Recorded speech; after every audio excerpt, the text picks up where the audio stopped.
so as you need. So here's how I think the afternoon is going to go. I don't know where to stand with this thing anyway. So I thought that the facilitators of each of the breakout groups would come and give their summary of your discussions, and then they will ask you guys to add, the group members to add to that. And we'll sort of go one by one through the groups. And then we're going to see where that leaves us as things that we should talk about as a full group to drive us forward. As I was walking around, I heard a lot of really good conversation. Some of it, conversation that just needed to be had and really good. And a lot of really good ideas. And different ideas. So I think it'll be interesting to bring that all now back to us in the big group.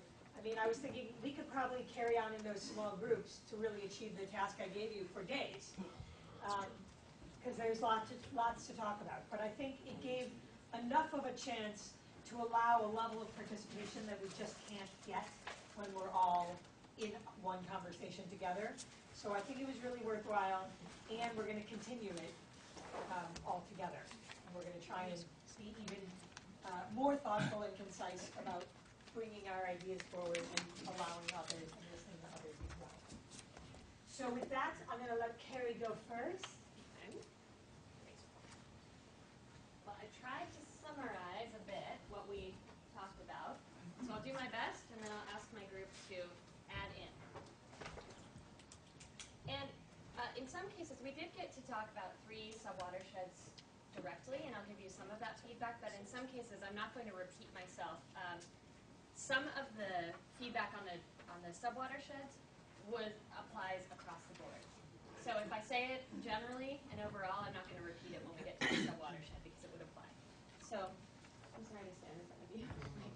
So some big ideas and sort of overall feedback is that of the things that people really like about the plan overall, they felt like the hybrid approach is positive, and there's some reasons that they like it. One is that it really matches the needs to the technologies, to the geography, and thought that combination between traditional and non-traditional really allowed for customization and some focus and local, really good for local planning. And that it leverages the benefits of non-traditional and traditional technologies. Also that this plan seems to account for years of work, that it really seems to take into account previous studies, things that have already been done.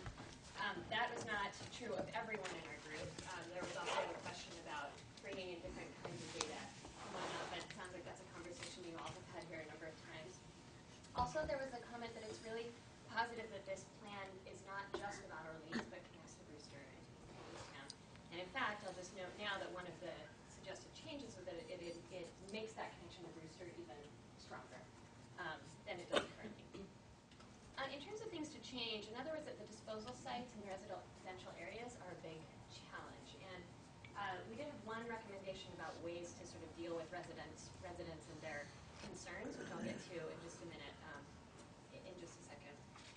Also, and I would say this is where I think we spent most of our time in conversation, was that looking at the plan as is brings up a lot of questions about contingency. So a lot of people said this plan as proposed, it looks okay, but what if it doesn't work? Then what? So we talked a lot about effective management, we talked a lot about phasing, we talked a lot about the need to really think about with a high-risk strategy, how long do you wait to see if it actually is going to work before you go to something that is lower risk. So we had quite a long conversation about that, and I would say that was kind of the biggest piece of our conversation. And so not only should there be contingency for failure or underperformance in terms of nitrogen removal, but also plans that would bring in data and new information as you go along. There was a specific recommendation that fertilizer reduction not be assumed in subwatersheds where the very high risk technology is being suggested as a balance, to balance that risk as an idea. Another idea, specific idea, was that when you're thinking about, so there was a question about regulation, and we sort of got the response from the commission that anything being suggested has been vetted with DEP, so we can presume that we could go forward with any of these technologies from a regulatory perspective, but then others brought up the idea, the point that maybe for nitrogen they would ask regulatory concerns, but they might introduce other regulatory concerns, maybe not with DEP, but with Fish and Wildlife or another agency. So be careful when thinking about that from a regulatory perspective. There were a number of questions about aquaculture, though I have to say I felt that the group generally felt very positively about aquaculture as an option, but just wanted to be very clear about some of the concerns about aquaculture, including aquaculture can affect navigation, that the seasonality, both the seasonality of population, the people, but also the seasonality of the climate can affect the efficacy of aquaculture. They're subject to disease. There were a number of questions about, aquaculture in this place looks good, looks like it could work, but it hasn't in the past. So being very careful about not just putting aquaculture somewhere where it's already been tried and hasn't worked. There's a point that floating constructed wetlands sometimes might not be the right substitute or alternate for aquaculture because they may be subject to some of the same concerns: seasonality, temperature, navigation, those kinds of things. Also, there's a question about where there's not currently funding or grants for doing aquaculture. Might that be a reason not to suggest aquaculture in a certain place? And then there's a question about whether aquaculture loses some of its efficacy if it gets farther away from the shore. For example, does distance from the nitrogen input may have an effect on the efficacy of the technology? In terms of PRBs, there were two real questions that came up. One is that we really don't know the down gradient effect of PRBs. So even if they are very effective at removing nitrogen, we need to be cautious about it because we don't know how it might change the ecology on the other side of the PRB. And there was a question specifically about whether a PRB can cross an area of critical environmental concern. In terms of residential challenges, this was the idea that was proposed that I thought was really helpful, that when talking to people about so I think this came up when it was suggested that some aquaculture be moved closer to a residential community versus where it had been proposed on the map. And someone brought up, yes, but the residents will not be comfortable with that.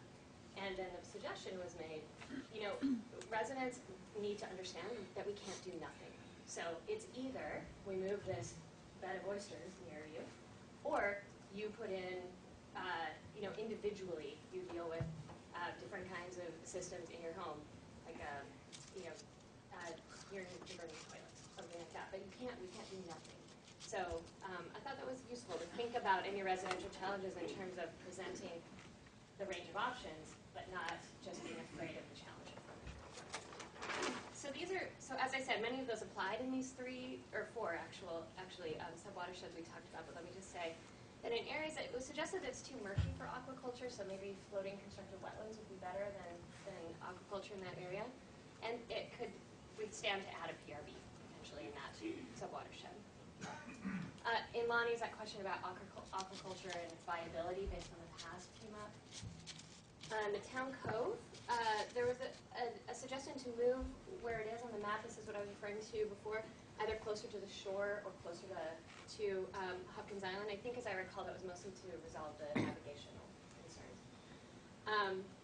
And then there's a real question about the relationship between Town Cove and Rock Harbor, and what happens in one may affect the other. So this conversation essentially focused on the fact that if you reduce the sewers in Rock Harbor, which you may be able to do if it's reclassified, then do you lose economies of scale in the whole sewer system that would affect the cost in Town Harbor, and or do you lose the efficacy of the system? So they're very related.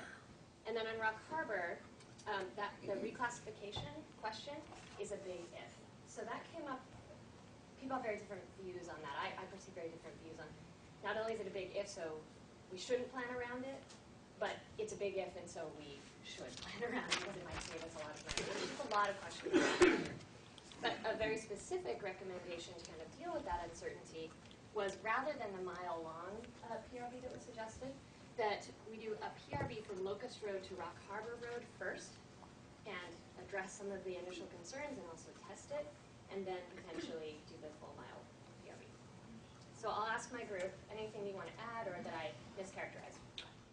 Raised the issue of the presence of treatment and disposal sites in residential neighborhoods and how that will affect people's view of those sites. Right. Thanks, Josh. Anyone else from my group want to add anything? Did a good job. Okay, Great, great. thank you. Thanks.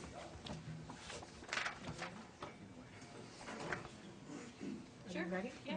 Do you want to use this? Sure. Yeah.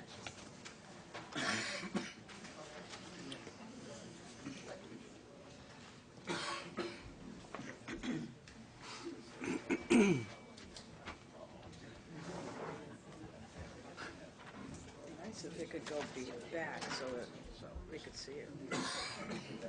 Stacy stuff. Stacy. All right. Okay. So group 2 also had a robust discussion about the plan as a whole and things that they liked and didn't like conceptually. There were a lot of clarifying questions, and then we spoke in depth about certain areas. The group overall, what they liked about the plan was the flexibility of the plan, the use of non-traditional technologies, the adaptive nature of the plan, its use of existing assets or reuse of existing assets, and also they felt it was fairly sensitive to cost. Sort of big areas for improvement, they think that would make it better is increased coordination with Brewster and Harwich. I think they felt that Eastham. Eastham, they felt that those are important, they're part of the watershed, and that they were interested in what was happening in those communities and how that might impact what was being planned here.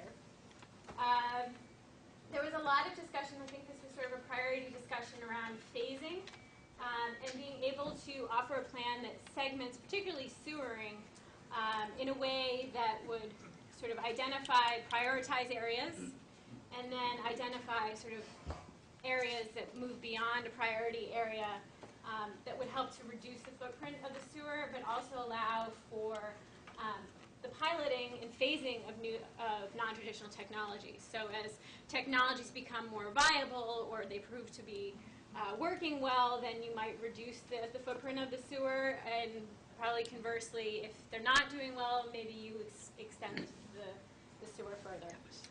There was also a request for early and rapid piloting of the non-traditional technologies and newer technologies so that this phasing could happen.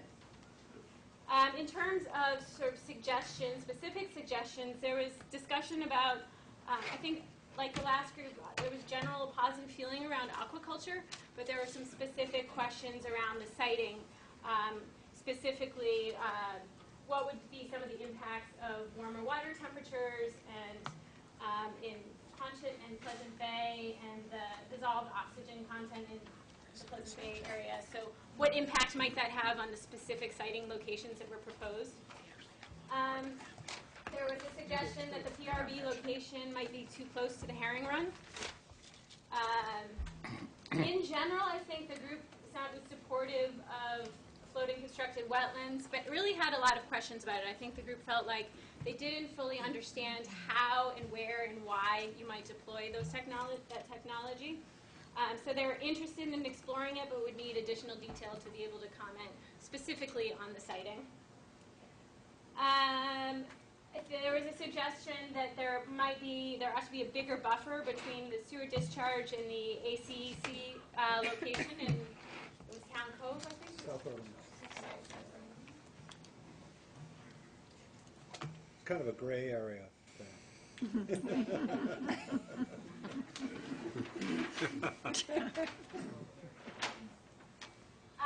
There were some questions and some additional information that the group felt like they needed. Again, the floating constructed wetlands, they wanted more information on the location, rationales, and impacts of where they might go. They suggested having some more information on sort of the triggers on how, when, and where new technologies might be applied, so that the group could better prioritize areas for certain technologies. So, for example, we talked about, do you locate a certain technology here because of density, because of opportunity, because it's going to have a big impact, because of the cost? Those things were a little fuzzy as to why certain technologies were suggested in certain areas, and so a little more clarity around that issue the group felt would be helpful. And that's sort of the broad summary. Does anyone from the group have additional comments? Yes. Well, there was, at a number of junctures, emphasis on coordination with Rooster and Eastham. That's my gray area joke. Which was very funny. Others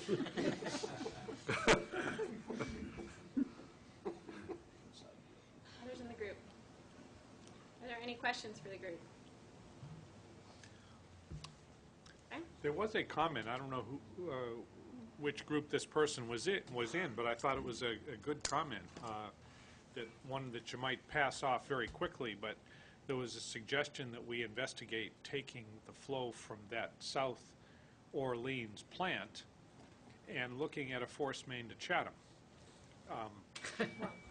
which at first you'd say it's not feasible, but I think it's worth looking at, and it wouldn't take long to look at it, so I think that's a good box to check off. Make sure we check that out. To Chatham for treatment? They need flow, and force main, it's a long distance. The force main is relatively inexpensive, and when you're looking at a new plant, siting a new plant with a new site, with operation and maintenance costs for 20 years as opposed to a pump station, it's worth looking at. That's the kind of thing that would take an hour or so to look at, and good suggestion.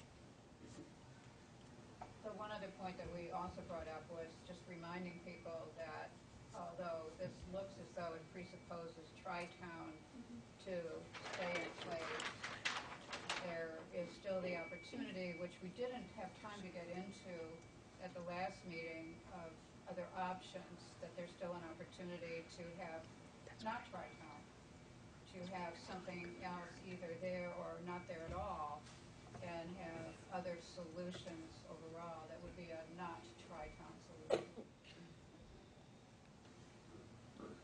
And you're saying Tri-Town for anything, wastewater or septic. As a potential, and again, raising the what about the Joint Base Cape Cod fantasy, or other potential ways, given diminishing septage and other ways to deal with our wastewater as an alternative. So that's it from group number 2. Thank you.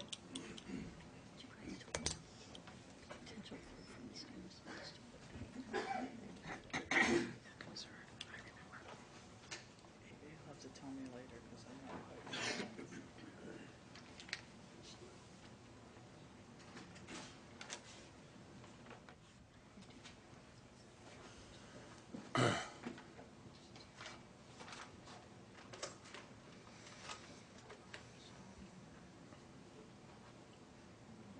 It was Mo Udall who said, everything's been said, but not everyone has said it. So last, a little bit of, some of this will sound familiar. That's good. Our group had seemed to return consistently to several key themes, and the sense was, that these would be useful to apply then when you start looking at least some of the specific sub-watersheds. There were also some specific suggestions, which I'll touch on. But the Cliff Notes version here is, there was support within the group for the mix of approaches. No one was saying you should be all the way on one end or the other, even though the proclivities differed a little bit in terms of where you might fall on the spectrum. Everyone liked the mix of approaches. They liked the notion of correlating the work with the density and need, that those were relevant factors.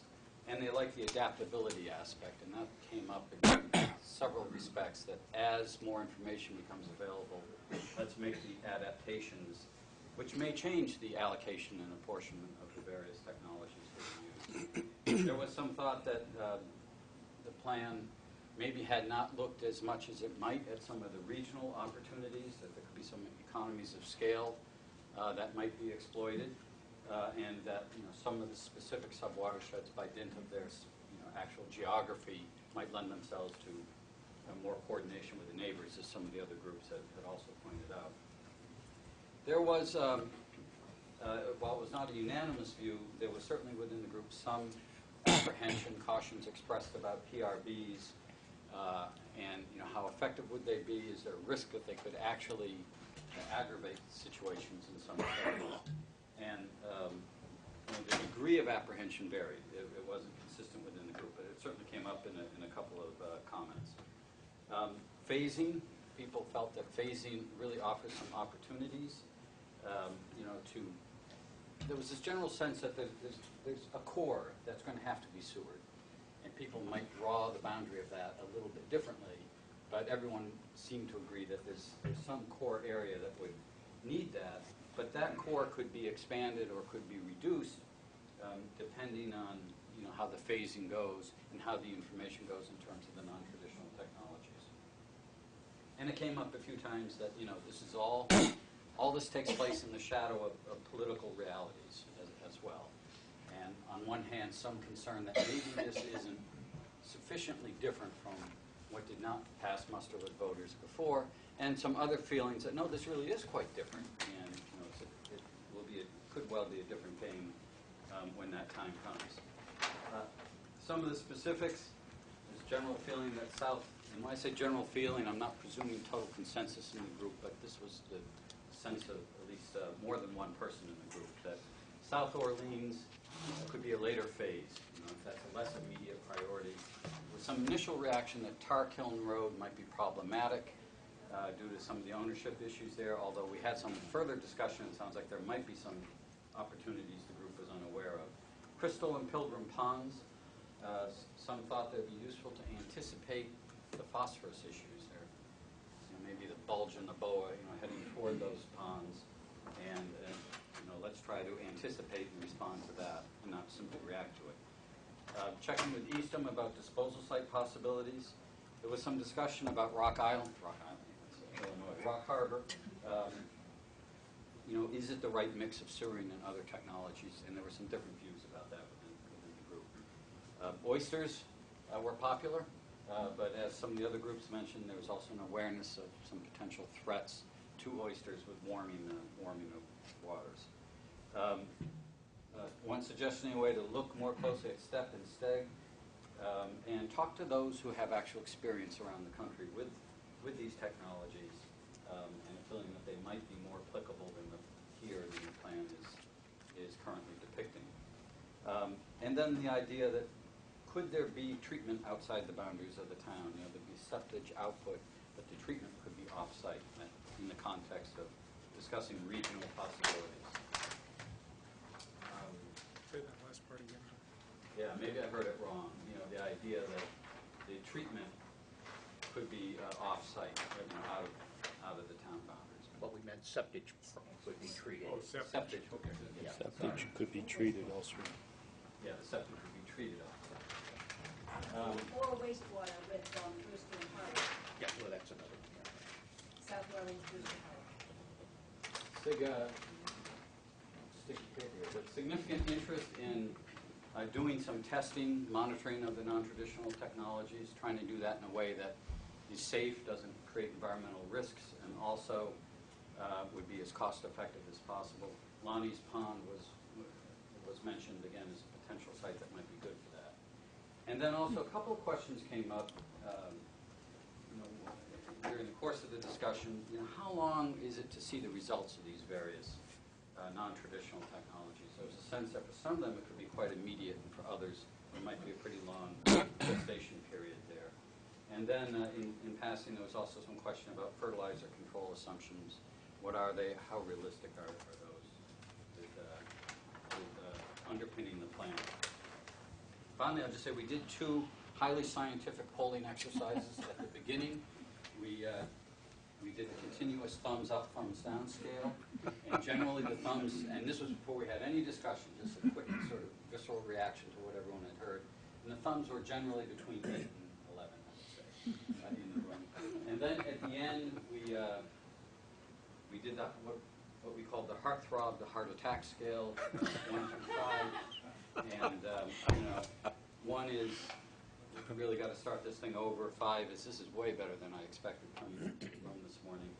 And maybe unsurprisingly, the clustering was around 3, which we had characterized as this is a solid beginning, it's on the right track, it does need some more work in some places. The group as a whole was about 2.8, and the stakeholders specifically came out at about 3.1, so they were pretty close. Now, any sins of omission or commission to correct? In that group? Don't be shy. Well, there'll be other opportunities to Yes. talk, right? Yes, thank you. So thanks to our facilitation team. You guys did it. We pulled them from all their other important work to help us out today. There's a lot of directions we could go from here. I want to, there are a couple things that really struck me hearing all of this, but I want to first open it up and just get reactions, having heard your own small group discussion and then now this summary of what the other groups were talking about. What's top of mind for you? What really is popping to the top as key lessons, key outcomes, key findings from our discussion?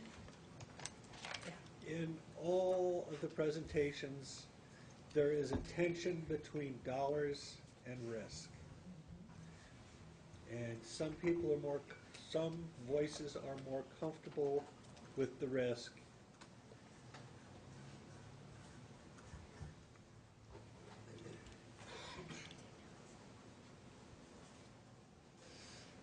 And I think in all of them, the questions were more about risk than dollars. Say that again? The questions that seemed to crop up in each group were more about the risk than the dollars. And I based that on all of the conversations around the non-traditional responses. How do you know they're working? How do you time how you use that information? That may, of course, be because we haven't given you enough specifics about dollars to ask all those questions yet. And I'm sure once we do, you'll have just as many.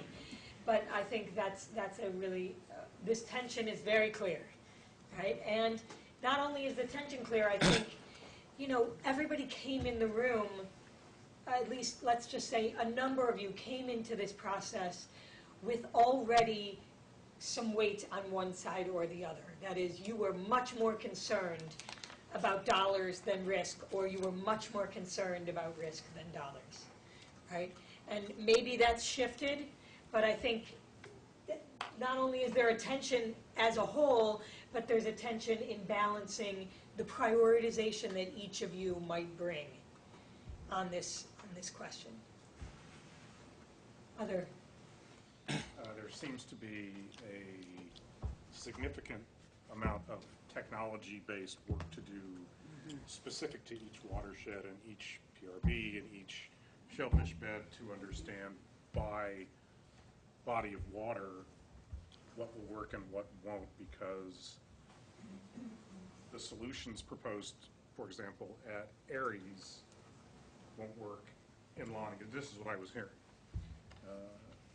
And because we've chosen to go with some non-traditional, the site-specific work technologically seems like there's a long way to go before we have it. Yeah. Well, I would just add to that, because I think another facet of that additional work is looking at some of the regulatory considerations, particularly with respect to the non-traditional technologies. Yeah. So I'm glad you said that, because I wanted to dig deeper on this for a minute.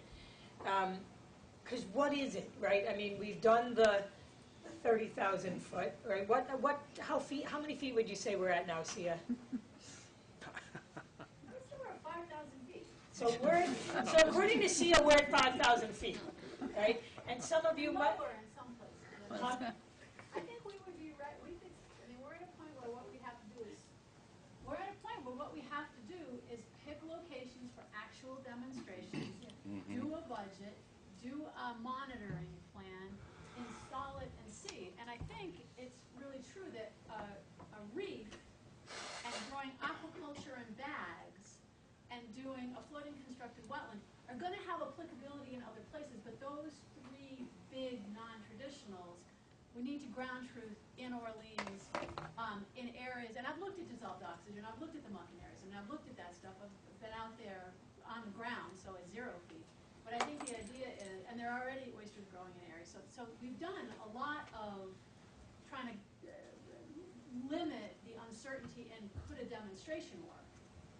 But we have to do those 3 different technological demonstrations and the PRB if we're going to do it, those 4, before we can at all presume that it'll work across the town.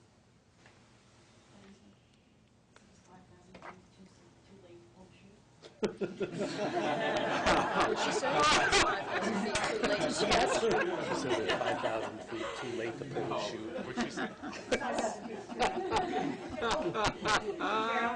Well, I think we need to reconcile what Sia was just saying about, identifying opportunities for demonstration with the plan, which really shows wide application of these technologies, particularly in Pleasant Bay. So that, to me, is not demonstration, that's assuming efficacy and moving forward. So those two things don't reconcile for me at this point. So, I think there's a question of demonstration and pilots. Everybody's kind of behind that. Am I right? Is it fair to say? The concept of doing demos. Doing demonstrations and pilots of the technologies that Sia has mentioned, right, or of the ones, at least some subset of those 4, right? We'll need to talk about where and all that kind of stuff. But then the question is, so we need to figure out where and how and all that.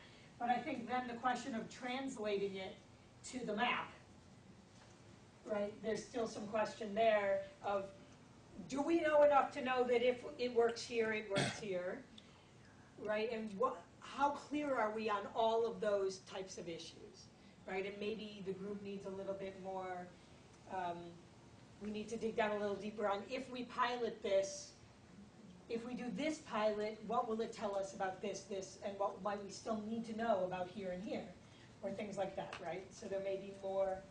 And I think she was saying something different, which is not what's the transferability from one water body to another, but how can we roll out a plan that's mostly non-traditionals if we're not sure about the efficacy? And that's where that ranking system really came from, our sense of trying to understand that ourselves. And I would say with shellfish, as an example, both the coastal habitat restoration and the oyster aquaculture, I think we as a community can be pretty confident that they're going to take up this amount of nitrogen in the meat and shell, 0.26 to 0.28 grams per 3-inch oyster.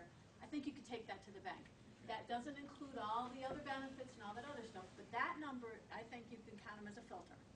So the flooding constructed wetlands, I've said, I gave you a range for a reason, and I explained the reason.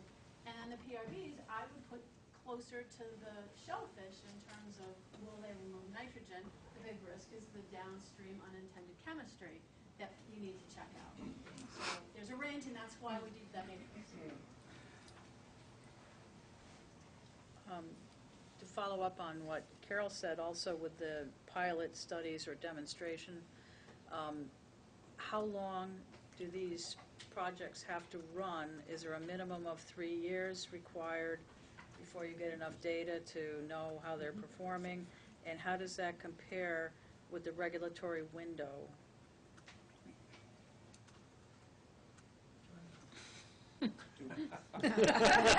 Oh, me? Sorry. Yeah.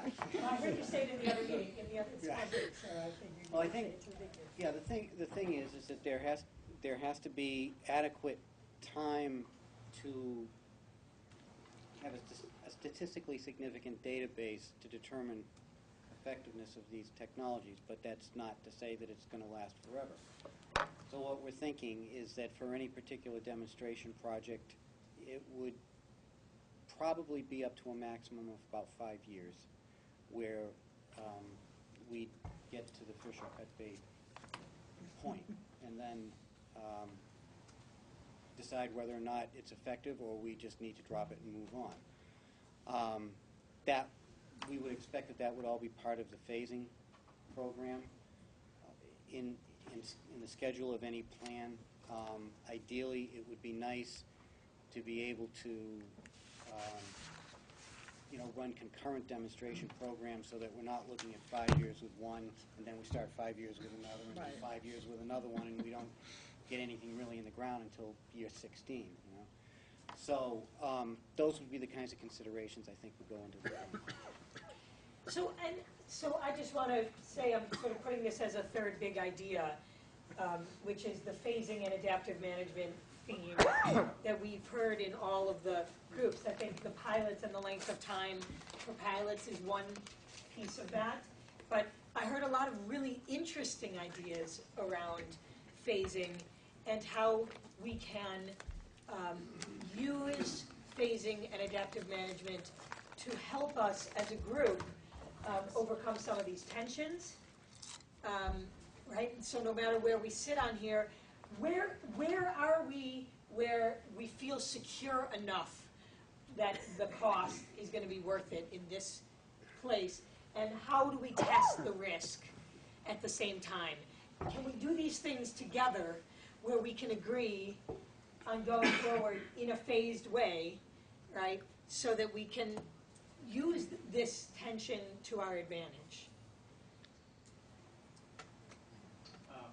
Adding to what Sim's put up there with the two elements, cost and risk, there's a third element I think we should add to it, and that is the time it takes to prove out these pilot programs as opposed to building a lot of infrastructure, whereas you can check the pilots. If they have the promise that is proposed, we have enough time before we invest a lot in infrastructure, before we make that investment. So I think timing and the efficacy, yeah, it's really that bullet, but I think it belongs right up there at the top. Right up there, Because too. people want action now. They want the water cleaned up now, not 30 years from now. So some of the alternate technologies that SEA has talked about are effective immediately. Build a sewer system, it may take 20 years before you see any impact on the water quality. So I think time is important. Yeah, and I think time can work in both ways there, right? I mean, so yes, I think this phasing is in some ways an answer or a factor in dealing with this. There's still the elephant in the room of the big purple watch. And I think pretty much, and it came up in a couple of discussions, is that there's going to be a core that will need to be sewered. The question is, how do we get that core past the town meeting? And there are several ways of doing that. We can lower the cost somehow, I mean a lot, or maybe we can make the purple blotch smaller, which is possible, and so it doesn't have to be that big area. Maybe we take a chunk off and do it another way. But it needs to be addressed, and it's been the elephant in the room, and so we need to figure out how we're going to get that through town meeting.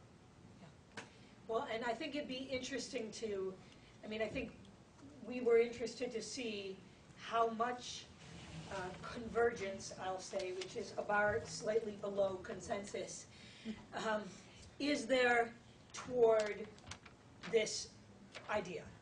We may not agree exactly on what that core is, right, or where we're going to draw the lines, but are we moving toward, as a group, some convergence on the acceptance that there is a core to be sewered, or in which we will use conventional technology to be part of that And by the way, I didn't mean just big pipe.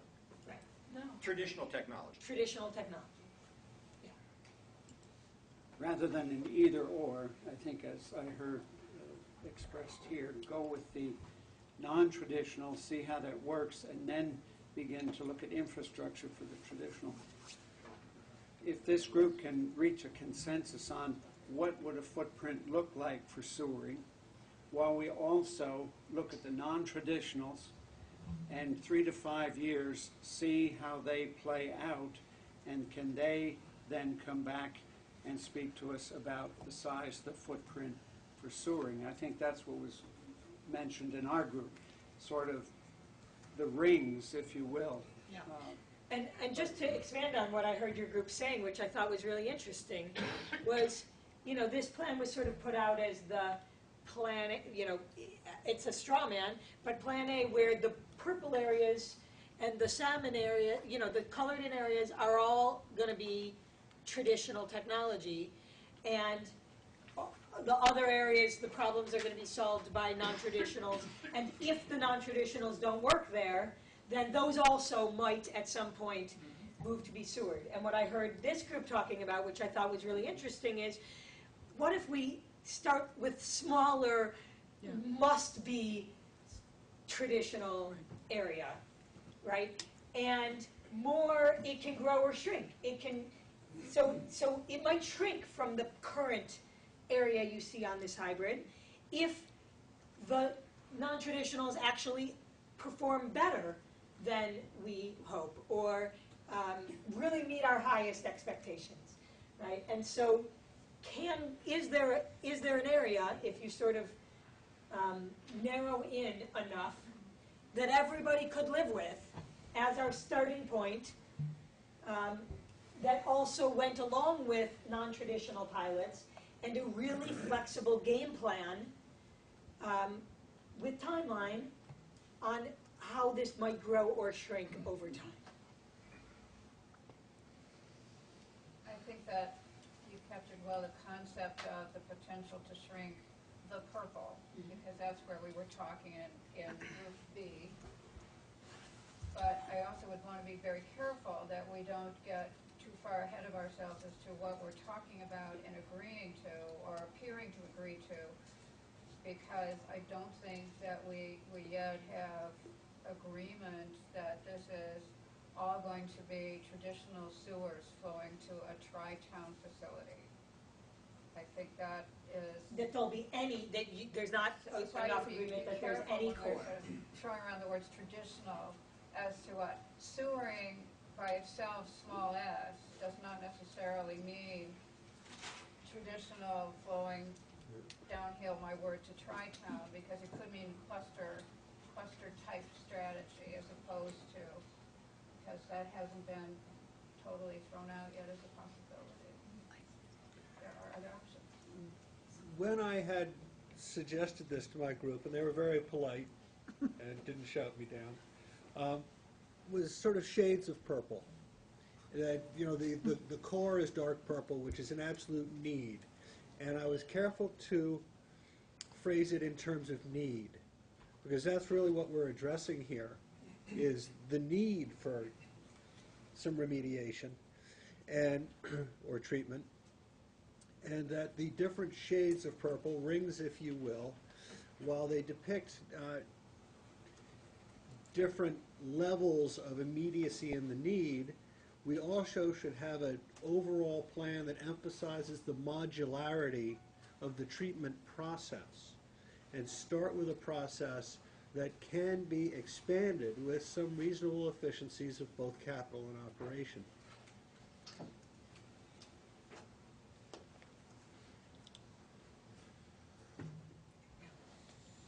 I was also in Group B, and I agreed to an extent with the previous speakers from my group, but I took it that we were talking about doing some tests on the non-traditionals at the same time that we were starting some more serious and comprehensive planning for the sewering, and that's when Sims made the suggestion. He called it segmenting, so starting really small. The places that we know we're not going to be able to use the aquaculture, and by the way, I'm a really big fan of the aquaculture, and I work in the industry and all that, but there's a lot of questions and concerns. So the way I took it was we need to move ahead, and I don't want to call it both tracks because that's still setting up the difference, but...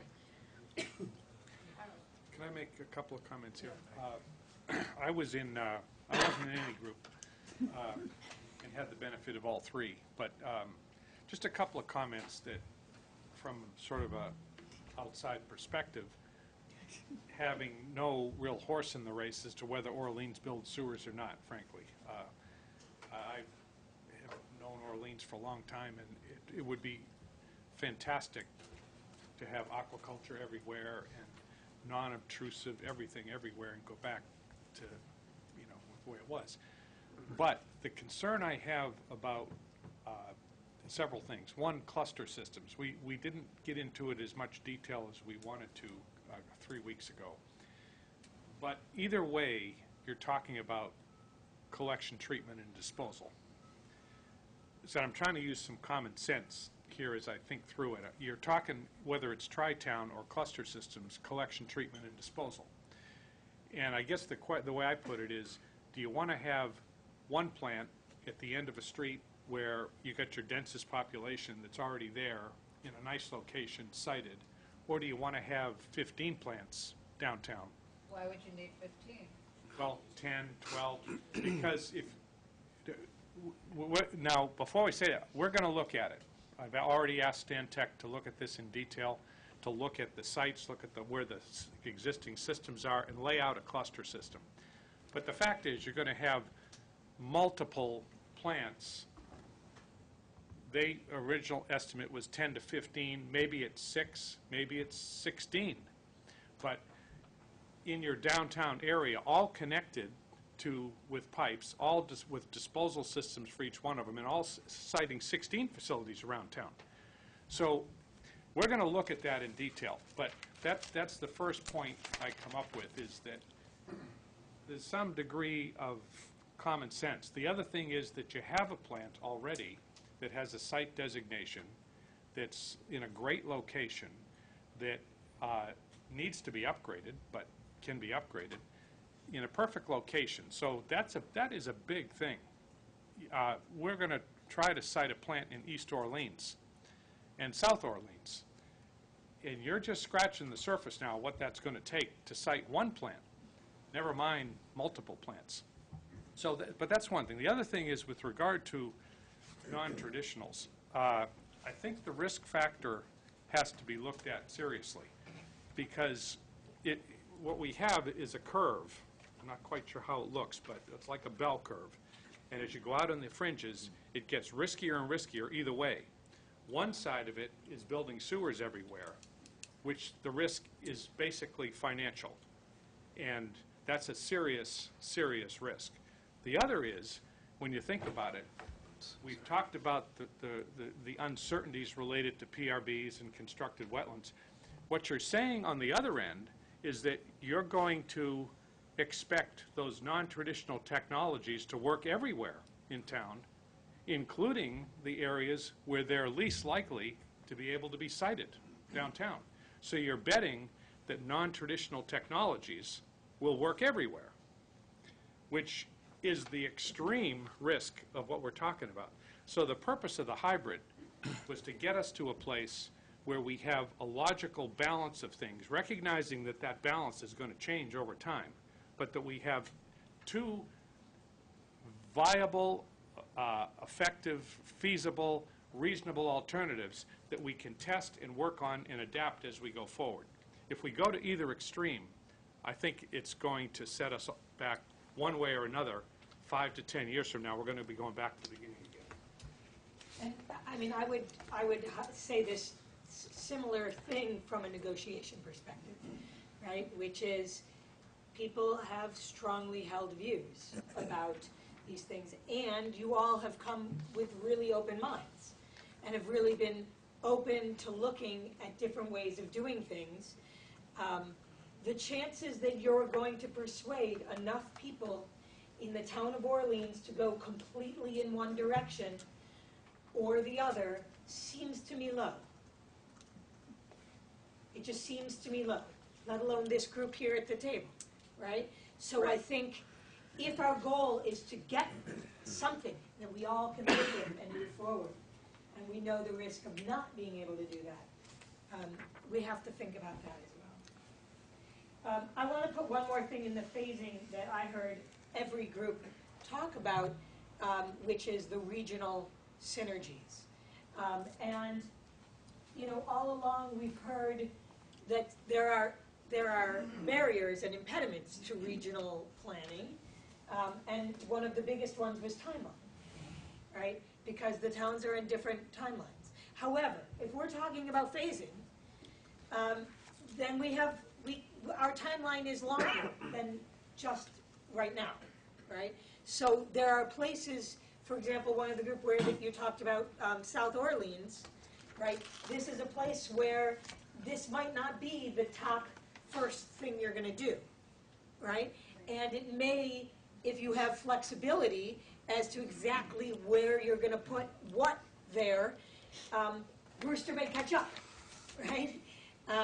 So there really are opportunities. Some of these regional opportunities really open up when we think about the timeline and the phasing issue, and that really came up in all of the groups, and I thought was really interesting, because all along people have been saying, what about regional, and trying to figure out how we do that, and I think when you put it into this framework, it makes a lot more sense. So I just wanted to name that as a big picture thing I'm hearing. Yeah. Stacy, I wanted to direct a question to Brian and Patty, because they're the two regulators sitting in the room. Ready? We have an approved plan, and we are now modifying that plan. As I look at what we've done today, we have not deviated significantly because we are talking about a phased plan with adaptive management techniques. And we've taken the adaptive management approach much further than we did 6 years ago, because the regulators are beginning to look at this a little differently. So at some point, we are going to go back to those regulators and say, here is our revised plan. And I think there's a strong possibility, based on what I've heard from all three groups, that there is some area in the middle of Main Street crossing, which has been there since about 1630. Main and the Old Kings Highway is an area where the density is going to be the greatest. And somewhere, technology says, you're going to sewer that. Because, and then it could be a cluster, it could be something, or a group of clusters, or it would be central. And we're going to find out what that is. But what we're talking about is after we do that, and after we probably approach Meeting House Pond in a more traditional way, based on everything that we've seen so far, and nobody debated that. Then we're talking about the remaining two-thirds of the wastewater plan for the town of Orleans. Because we're moving into Pleasant Bay, we may be moving to Rock Harbor, we may be moving to Mill Pond, which is what we had in our earlier plan. But how are the regulators going to look at this, given the fact that we're now talking about technologies that might work, but we can't say they will work, which is what we said in the original plan. And how are you going to look at us and say, all right, you're going to try these alternatives, but you got to have a backup plan. Does the central or multiple cluster system that you're going to use downtown have opportunities to expand and show us how that would work if perchance the remaining two-thirds of the CWMP doesn't work with the alternative technologies? Are you going to ask us to say, have you bought land in anticipation of failure? Are you going to ask us if we have talked with Brewster about having a treatment plant in the sand pit in Brewster instead of on the farm, the largest organic farm in Orleans? These are the kinds of things that I think about. And also, we had the term sentinel stations that SEA used. And SEA, sentinel station is used in two ways. One, the CWMP and SMAS work has a sentinel station off of Viking Point. I assume you were talking about the stations that exist in every location now. Is that correct? All the different ones. Right. Because we're talking about remediation in very specific places. So I'm looking ahead to how the regulators are going to deal with this as we go down this path of risk. There are a lot of questions in there. It's a compound And question. what's interesting, though, Actor, I'm asking. well, what's interesting, though, is that I recently found a sewering plan from 1631.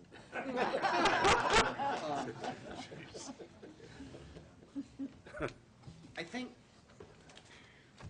I mean, this, yeah, you have approved CWMP, but what is coming before us now is something that has significant modifications to it in the way you're addressing it. So, I think one thing is that we would want to evaluate whatever proposed plan comes in with whatever mix of technologies you're using in terms of, are you going to be able to meet the threshold concentrations? And when we're talking about that, we are talking about the Sentinel stations as we have defined them through the MEP and the TMDL process. So we would be looking at the Sentinel stations in Pleasant Bay. We'd be looking at the Sentinel station in Nauset. We would be looking at a Sentinel station in Rock Harbor. So those would be the first things that we would want to look at is, you know, verifying based on what the projected removals would be from these mix of technologies, are you going to meet those? So that would be the first thing. The second thing is that I think in terms of any further regulatory review, I mean, we'll be reviewing it from those technical standpoints. At the very least, it would have to go back through MEPA for a notice of project change because it's different. And then I think the third thing that you were asking was what if the proposals don't work? And what kind of assurances? I think one of the backbones of any evaluation that we do of any plan is what is your contingency if adaptive considerations do not pan out? And really that would have to be a plan to meet compliance that employs proven technology. That's not to say that you have to construct it. It just means that it's there, we know it's there, and there is a fallback position, and we're all comfortable that you are going to be able to solve the problem in some way that we are 95% confident is going to work. Then how we look at the evaluation and the trigger points when we require certain things are in the details of negotiations through the plan, and that will be developed. But I think essentially that would be the way that we would want to look at it. You know, touching on certain things, yeah, we would certainly like to see some sort of, you know, intermunicipal cooperation, some sort of regional approach, if it's feasible, if it works. That certainly would be our goal. I think there are economies of scale that are realized, you know, that you can realize from that, so we certainly would encourage, you know, that kind of evaluation as well. Does that answer your questions? Well, and as a follow-up to the compound question, and probably directed to the same respondent, understanding in the absolute worst-case scenario, all the non-traditional efforts lack significant success, shall we say. And so our fallback position is going to look something like the traditional bookend or the CWMP somewhere in there. Now, the CWMP, as approved, is a highly flexible plan. It has a lot of adaptive management in it, and it was approved on that basis with the expectations that it would be somewhat massaged going forward. What is the obstacle to starting with what we have, with a modification of the core, with a modification of the starting segment, and then do the pilots and tests on the side, because those are going to inform how we modify the plan going forward? Don't we need to get that behind us so that we know how to modify what we submit to the regulators? Yeah, I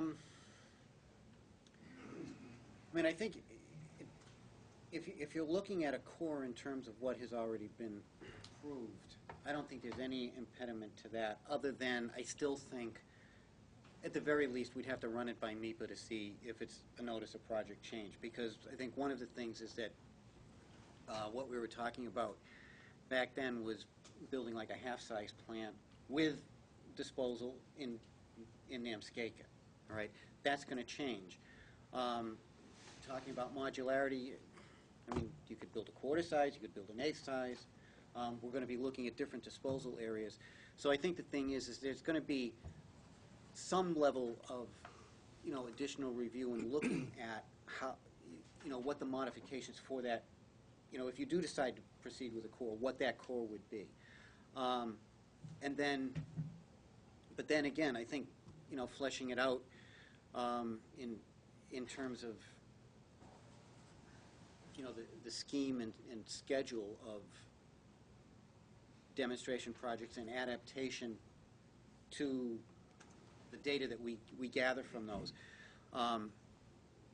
Again, probably details that we can work on in finalizing something that will allow you to move ahead, I think, in fairly short order. Can I add a couple things? Thanks. I agree with everything Brian just said. Just in terms of, Alan, you had asked, do we need to purchase property to be ready for the contingency plan? Well, certainly no. I mean, the whole point here was to make this affordable for Cape Codders in general. So we don't want to be spending money on contingencies until we're sure we need to go there. And then just with respect to the Commission's regulatory reviews, I think exactly as Brian said, to the extent the town moved forward with the core consistent with your approved plan, there is no additional regulatory review required. To the extent the plan changes, we'd want to take a look at it for consistency with the 208 approach, which is exactly what you're doing here. So, I don't see a problem there. And I should point out that there have been some recent changes in the state legislature that allow the Commission, as we discussed during the 208 process, to collapse our regulatory review with that of MEPA. So we have, made good on that promise to try and begin and really streamline and make those concurrent permitting processes. So, it's our hope that by doing that, we'll be able to get you through MEPA and the Commission in a seamless review. So I want to put out there for a second where I think maybe we are to test with you.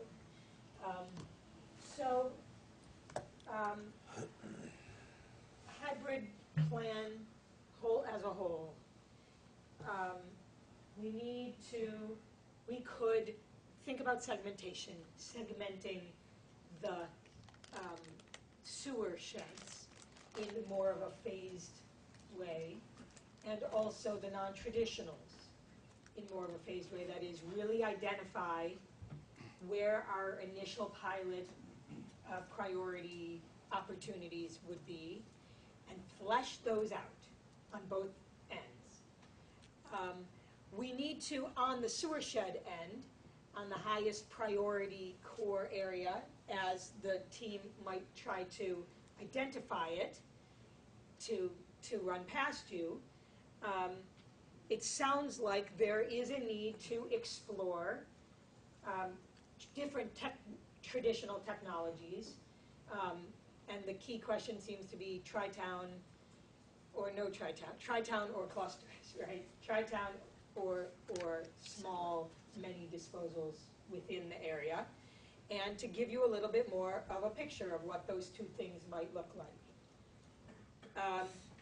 And within that, though, needs to be the question of modularity and flexibility. So if we went with one or the other of those centralized approaches as this core highest priority, and it turned out that there was a need for more centralized than that, what would then that do to those different approaches, right? So it's really examining this question that lays on the table. At the same time, people did start to, as you did get a chance in your small groups to start to dig into some of the sub-watersheds, there may be a few specific things that we can change in sort of the big, I'm gonna call it, we're gonna have a puzzle, right, that is gonna have an outline. And then we're gonna have a couple of pieces that we're gonna have to define pretty tightly, right? And other pieces are gonna fit into this puzzle somewhere, and they're gonna be more defined as we go through time, right? But if we're thinking about decisions that have to get made for town meeting, we're gonna have a couple of puzzle pieces that are gonna have to get pretty darn defined, right? And then we're gonna have a lot of other puzzle pieces that are not gonna be quite as defined, but we're gonna have to have some picture of them. So thinking, Sims, about what you had said about, well, can't we just start with the CWMP, but pick a really small piece and add some non-traditionals? And I think the negotiation problem with that, right, is the assurance that those who are concerned about the cost side of that might have. That's not where they end up. They are going to need a little more assurance than that, right? So we're going to have to take that a little further down the road. But to really try to come back to you with a little bit more clarity on the puzzle outline, and to do that, I think what I would want to do, since we didn't get to dig into not all of you got to dig into all the subwatersheds, and you may have more to say, is to put together a little online poll where I ask you over the next week to give me any other very specific thoughts you have on the subwatersheds as they are laid out in the hybrid plan, right? And to say, I really preferred the PRB that you listed at the bottom to the constructed wetlands that you put in the plan because X, Y, and Z. Can you look a little more into that, right? And it'll just give Sia and the team a little bit more possibilities for refining of the other subwatersheds. But the key puzzle pieces that we're really going to need to zoom in on is going to be these first steps. And the first steps of some kind of core to be sewered using some kind of conventional approach, and some pilots of non-traditionals. I want to ask a clarifying question. When you say some detail on the pilots, do you mean the pilots are going to be, I recommend here, here, here, and here for the 4 pilot projects? Well, I think before we're done here and town meeting, not today, but before town meeting, you're going to need a budget, and you're going to need, you're going to need to know more than that about the pilots if we want to get them funded and ready to go, right? So at some stage down that path. I was thinking about for hybrid 2, so we're coming back. And I think for hybrid 2, I don't know, you tell me. I think at the very least we could say these locations, right? Right, so one of the points for us, for our team, was to get specific feedback from the group. And we've gotten great general feedback that the hybrid is generally good, and there's this question. But we would like to know on the map, if you could help, if the group could define really where they want the core sewering to be. And then if there's any sub-watershed where I should take out the floating wetland and put in this, or, I've gotten some feedback on a couple of the PRBs, that is kind of the level of detail we're hoping to get, or it's going to come back pretty close to what you see now. I think that's what Stacy's asking us to do over the next week, because we really don't have time now. But that's, that's what I think she's asking. I have to think a little bit if what we want to do is draw the circle in the purple to identify the dark purple. I'm curious how hard it would be. Are some people going to give me a circle this big and others a circle this big? Or how close are we? I'm not entirely sure about the answer to that. One thought, one thing I heard in group 2 downstairs was, well, maybe there's a little bit more information about these parcels that would help us with that. And I would actually, my thought as a starting point for that core question might be to give these guys a shot first at narrowing in that area, get our team to look at, well, this is a restaurant, clearly it should fit in there because it's got a lot of flow, and this one, right, and to try and make some of those, and maybe they come back with a couple options, and we have the discussion from there. I don't know how we can do it right now. What about meeting house? I mean, that's a big question in my head. I understand, I mean, I can look at the purple and think about what you guys are thinking about. But it's a sort of a threshold question, you know, north of Meeting House Pond, sewer or not? Nobody challenged. Carolyn has a question. You've done a lot of density work on the land side. I think coming down from 5,000 feet, whatever, we need to look at water surface usage. And we can't now float a drone and know how many boats are running around where in the summertime. But we certainly could talk to harbor masters and marinas and so on and show them a map of Meeting House Pond and say, what portion of this pond is used for boat storage, dockage, moorings? Where are the areas that people water ski, shellfish, etc., and do some mapping of those waterways, because I think that will tell you a lot about where you could put those things and where there would be obstructions. Well, I mean, that was part of what went into the original non-traditional bookend. That's exactly what, I mean, I talked to the harbor master, I drove around and about, I looked at, and it isn't perfect, and if you look at the aerial photos, you can see why I gave you the orthos with specific locations. It's specifically because I think, according to who I've spoken with, that could be put there. Aries. Well, Town Cove won't cut it. Okay, well, Town Cove is a huge area, and honestly, we just put a square in Town Cove, but the others in all of Pleasant Bay have been specifically cited based on field verification. I didn't get to go to Town Cove, so, you know, there's plenty of room in Town Cove, and those are also bottom planted, anyway. So, I want to go with ask Sia's question to the group, then. Meeting House Pond. Is it core? Does anyone? I hear my colleagues say, well, I'm not in that camp. I'm not convinced in that camp at this particular time. Because I think we really have to look at the way I'd be looking at it right now is that perhaps we think of this as opposed to looking at a relatively, what I would consider a fairly substantial footprint of the sewering aspect. The purple and the orange is to look at the alternative of more of the non-traditional. And then if that doesn't work, then you have to do the more sewering.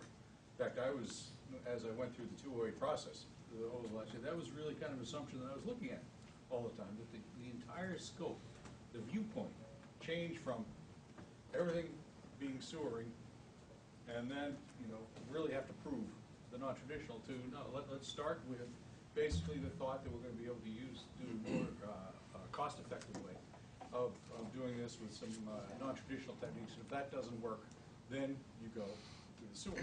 And yes, there's a core part. It's 100% reduction on Meeting House. Well, let me talk about Meeting House Pond. The only way to get to the number that we need for Meeting House Pond, if we don't sewer, is eco toilets or IA systems. The in situ are not going to work. The PRB isn't going to work. And the IA systems, when we costed it out, were more expensive. So that's the feedback I need. Are we going to not sewer and put IAs in? Because those are the two options that we've been able to identify.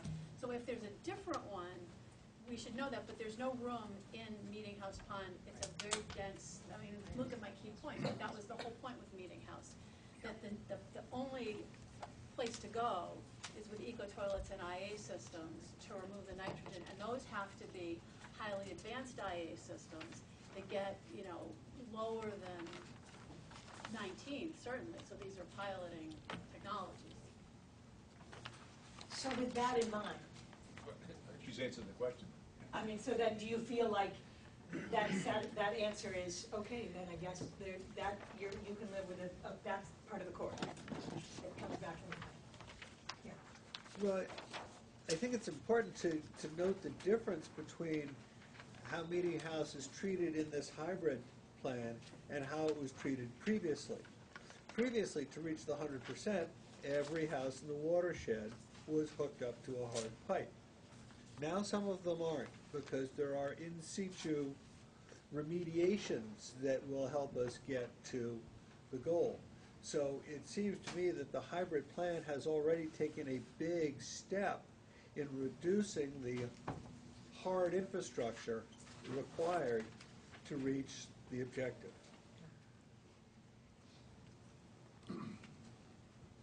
I was really pleased to see this plan for Meeting House because it did include both the non-traditional and the traditional. So I think we absolutely need the traditional to clean up that pond. 100% septic removal is a lot of nitrogen to come out, there's no question. But that can sometimes take longer to be effective. The non-traditional that get in there and start doing cleaning immediately, to me, meant that we would start seeing some immediate improvement to Meeting House Pond, while we would also see longer range sustainability of that pond to clean up the water down the road. So I saw this as really a big improvement of Meeting House to have both of those together.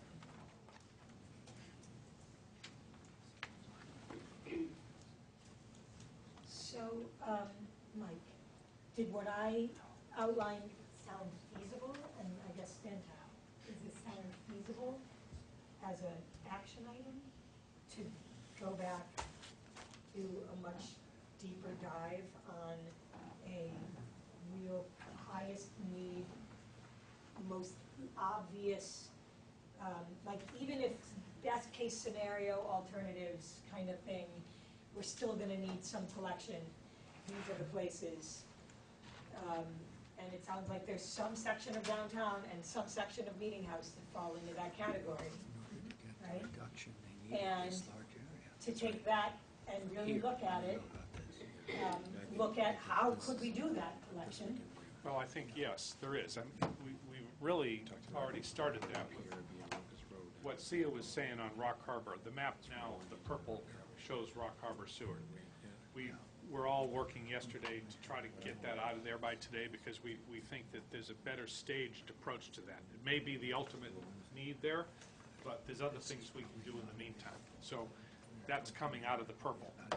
With the rest of the purple, one of the groups, downstairs group, was talking about different shades of purple, 50 shades of purple. Sequels. Which is basically... That's disturbing.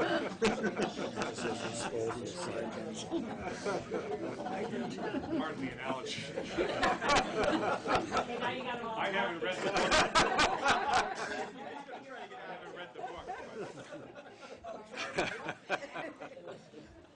I won't see the movie now either. But I think that phasing approach is really what it makes sense.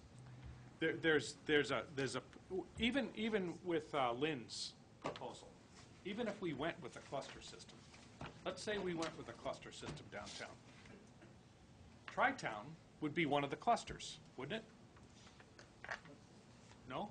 Wouldn't you use an existing plant site with an existing plant with, I mean, it would seem to me to make common sense. If you're going to build a cluster, why destroy a plant and build another plant that for that? We talked about public-private as well. There are Yeah. already a number of these private cluster solutions, step stags, and so on, and there's perhaps ways to open up opportunities to work with some of those. Oh, absolutely, and we're working on that. Sid, Facility. that's right. Sid's working on that. We got a group together to try to talk about private investment here and making maximum use of the infrastructure that's there.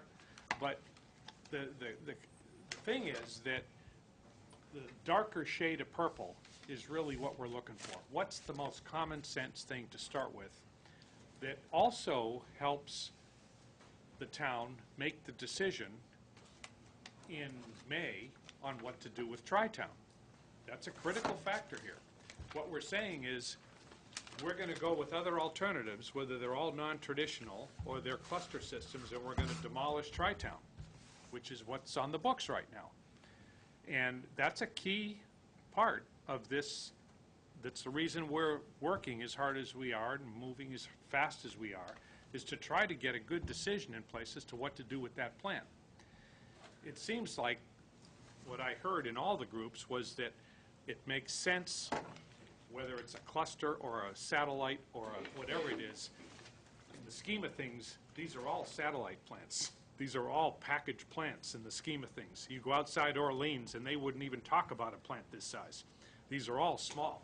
So is it wise to keep Tri-Town, upgrade it for septage, modularly for a small amount of wastewater from that core area that we all agree on, and then move forward, working from the outside in with the non-traditionals, maximizing how we can use those in the outside areas where they don't work. We're at the same time stepping out as those pilots and demos come in.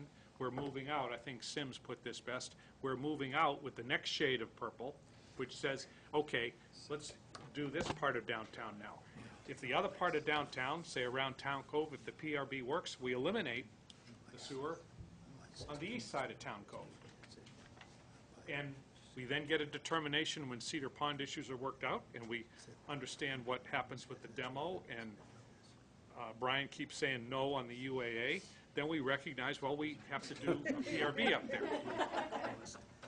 So these are all steps that we can take, but if we have a core in place, it gives us a focus that we can start work on productively, but at the same time do the work we need to do to maximize lower cost, greener type of technologies. Well, we want the best mix of both.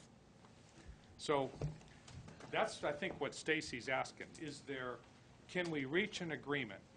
And put it bluntly, and it seems to me so common sense, pardon me, but to keep Tri-Town, upgrade it for septage, design it for some amount of wastewater to serve downtown.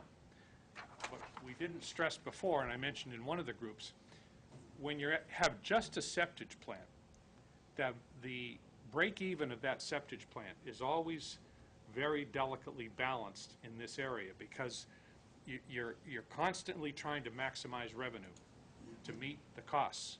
When you have a wastewater plant and you have septage as a side to that wastewater plant with the size we're talking about for downtown, by the way, without Rock Harbor, it's about 140,000, 130,000 gallons a day, which is a pretty small plant. But if you had that there for wastewater, then you could take anything from 10,000 to 30,000 gallons of septage. It really doesn't matter. Whatever the market pushes to Tri-Town, you can take. You're not basing your economics just on septage. So the two go together very well. You have the flexibility to do that when you get a combined wastewater septage plant. To put that in place for the smallest footprint that we can agree on for downtown is one part of the core decision that I think we'd like to make. The other part is to do the demos, and in the warrant article, to get the demos started right away, along with the things that Ed's been talking about with regard to reassessment of the MEP in the outer water bodies because of the break and other things, to get that resolved so that 3, 4, 5 years from now, we know what the second step is. Is it to build more non-traditionals, or is it to extend the sewer down to Stop and Shop or whatever? So that gives us a framework to go forward on. It gives us a decision on Tri-Town, and I think a good plan that is balanced and affordable. And we're not asking you to make that decision today, just to be very clear. Sounds like, yeah. You're not. It might be, but I'm not going to let it. Because we're not going to make that decision tomorrow. We're not going to, so everybody take a deep breath. Take a deep breath. Mike was hoping, but no, we're not going to do that today. Remember, we're still exploring without committee, okay? So I want you to all take a deep breath. Just listen, right? We are exploring, right? I think we still have a little more work to do to show why Tri-Town, right? There's still some question, and we haven't answered it sufficiently. So we still have to take that question on, all right? And that, I think, needs to be part of what we bring back to you. We have to take that deeper, okay, if we're going to get there. So, but what I want you guys to agree on is the concept of what we're going to come back with next, right? Which is more exploration into what it's going to take to move us along that direction, right? Not with that outcome, but with an outcome that answers the Tri-Town question. We've got to do that, right? That gets us a core of where we're gonna do collection, and then picks our pilot sites, right? And then to the extent we can tweak and clarify what our vision is in a very adaptive world, the rest of the pieces of the puzzle, we want to do that too. And make sure they're shaded in and sketched in as much as we can so that there's enough comfort that there's not going to be, you're not going to think you're doing one thing and getting something else. Right? So that's the vision. And we have to do the work so that people really feel like we've explored what we need to. Yes, just to follow up, and looking at the dollar sign and looking at your as we talk about this, we're talking about conceptual plans, but we're also looking at cost to build and cost to operate. And those numbers are going to drive ultimately what we do, because there are certain efficiencies here that we're going to learn about. We haven't even started talking about those, but we will. That's a very good point. The other point I was thinking about before, and I've referenced in certain slides and stuff that we haven't really addressed yet. It is important for Orleans to think about the management structure inside the town for the two different scenarios, you might say. Certainly the two different bookends are dramatically different management structures inside the town. One is conducive to contract operations, which a lot of towns do. The other is a aggressive management program, which I'm not saying is impossible at all, but it's just a different management. When you have facilities all over town, they have to be maintained. They have to be operated and maintained according to their design. And I was in New York City last week on a project. They're designing two double 4x8 box culverts down a street in Queens to collect more storm flow to get it off the streets. But when you walk down the streets, all the storm drain inlets are clogged to the gills with sand. So it's not going to get in there because there's no maintenance to go on with it. It's easy to build. Oftentimes it's hard to maintain on an ongoing basis. And it takes a management structure inside a town to do that is different. I'm not saying it's better or worse, it's just different, and that has to be thought through ultimately in the financial pro forma as well. Right, so that is to say, as Mike had said at the beginning of the meeting, we also need to start talking about the financing plan, and we need to talk about management as a piece of that as well. Yeah, maybe you could clarify, Mike. We talked about the fact that there are several successful sort of cluster systems already operating in town, wide pieces of places. And I guess the question I asked in our group meeting was, are these going to be left to continue because they reduce nitrogen levels to very low levels? But the answer I got was, no, we're going to connect them to the sewer system. That's what Mr. McCarthy said. As the hybrid plan as it was laid out, it would be collected into the sewer system and treated at Tri-Town as the hybrid, and then discharged outside of the watershed. But that would be a way to minimize the amount of sewing you have to do if So- you're already achieving pretty good nitrogen levels with the systems that are already in place at the, Shaw's and Stop and Shop and You need to other get it out of the places. water. Well, there's several things, several levels. I think Gary's correct in terms of the ultimate disposition. That's true. Wherever there's significantly sized systems that are new, we're not going to shut those down and bring the flow in. If especially if they're privately owned, there'll be those can be left run for their design life. That's a typical process to do here. Community of Jesus, being where it is in the Rock Harbor, which we had in the Seward area, and now we're saying, let's take it out and give it time, that would obviously keep going in this period of time. I'm not sure what its permit status is or what would have to happen with nitrogen with that facility, but it may need to be upgraded itself. Well, the thing is that when you're talking about plant, It all depends upon what the magnitude of nitrogen removal has to be achieved and how you integrate that. Because what we've looked at generally in a conventional treatment scenario has been that you have a treatment plant that will treat to about 3 milligrams per liter, which is the limits of technology. That plant and other plants like the one at Skakit Corners, Community of Jesus, what's the other one in town? Yeah. Those are permitted at 10. And given the flows and the configuration and the technology used in the plant, you're probably going to be looking at, rather than 3 to 5, you're going to be looking at 5 to 10, somewhere in there. So there's a trade-off. You don't have as much treatment as you expected, so you may have to offset that with other properties. And then the other thing is, what is the ultimate capacity of the plant? There probably is some room to bring in, additional properties if an arrangement can be made, but how much? How many other properties, and what are you going to be looking? Well, the disposal still would be taken care of because that's all built in the permit. But those would be the kinds of considerations that you'd be looking at. Yeah.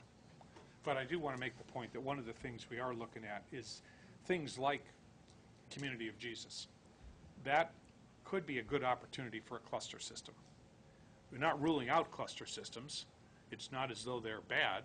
It's just that they fit in certain places, and that could be a good place to put some additional collection in that part of town. Use the Community of Jesus plant. If they have to upgrade or they hit a design life and they're faced with a large cost to do that, then it could be a partnership with the town, where the town then comes in and says, well, we'll bring in these properties and we'll pay our share of that upgrade, you pay your share, so that there's a win-win for both sides. Those are the kinds of things that happen once you have a core that you can then engineer along the way. Cluster systems, step steg, all those things are on the table. It's just that we don't apply them uniformly anywhere mechanically. So could you conceivably do something similar to Orleans Housing out Hopkins? I don't know what the capacity is. I don't know enough about that. So given where we are with timing, I'm going to stop us here. I think a little bit of conversation offline to make sure that whatever we bring back is going to respond to your questions about what you think might be possible, right? So that we really test that. And we look at the alternatives of how to do a core collection system and see if we can come up with a plan to do that in a way people can all live with. That's our task, right? We're not necessarily there yet. We have a little more work to do, and that has to be a focus at our next meeting. I do want to ask people, Carolyn and others, who really say, as you look at the things and say, I don't think you can put this here, right, as it is on the hybrid, to tell us that. So I'm going to put out a little email poll, right, and then I want to know what people think, so that as they do any of refining of it, we might not get to that on January 14th. We might just focus on this core question, but we'll have that for later. All right. I want to take public comment. I appreciate all of you. I'm sorry we limited your participation. As you can see, everybody had so much to say, so I want to make sure we honor you as well. Yes. Thank you. In talking about the deep dark purple and the shades of lighter purple, we talked a lot about nutrient removal as a primary focus, but I would hope that the public health considerations really need to probably influence that darkest purple. That there are a number of sites that are near failing. There are many cesspools in our community, and that those issues are very different from nutrient removal, but very important. Good point. Yes, sir. One thing, risk which we have not talked about, is inflation. 2009, CWMP was billed out at $148 million. Today it's $183 million. 5 years we've been talking. And that's just the cost of the talking is. And so you got to realize that when you think about, I got to spend $1 million putting an oyster, and that fails, I could have spent $5 million to solve that problem. Now I've got to spend $7 million, so I'm down the whole $3 million. Those are really critical calculations when you try to phase something. We think that phasing puts off the cost. It doesn't. It increases it because of what curse of inflation. So as you're thinking about all of this, you've got to keep that in mind. Any other comments from the public? Okay. Well then, I think we will close for today. Take some extra sandwiches home for dinner. Motion to adjourn. So, second. We're moving with our feet. John, who was there? Thank you. Stacy.